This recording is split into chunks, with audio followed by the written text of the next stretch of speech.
Pesäpallo-ottelussa ideana on tehdä enemmän juoksuja kuin vastustaja. Ottelu käydään kentällä, jonka rajojen sisäpuolelle lyöntien on osuttava. Kentällä on kotipesä ja 3 ulkopesää, jotka pyritään kiertämään juoksun saamiseksi.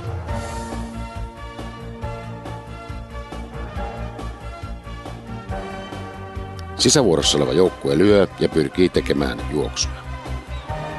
Ulkovuorossa oleva joukkue puolestaan yrittää estää juoksujen syntymistä.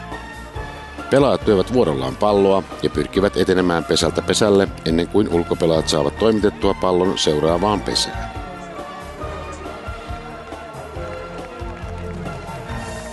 Mikäli pelaaja kiertää kaikki kenttäpesät laillisesti ja saapuu kotipesään ennen palloa, syntyy juoksu.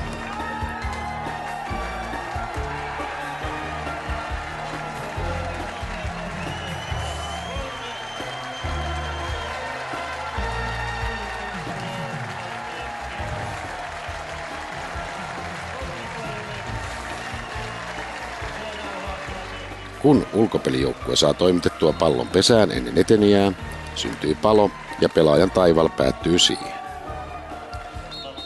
Kun paloja on syntynyt 3, tapahtuu vuoronvaihto ja ulkopelijoukkue siirtyy sisäpelijoukkueeksi ja päinvastoin.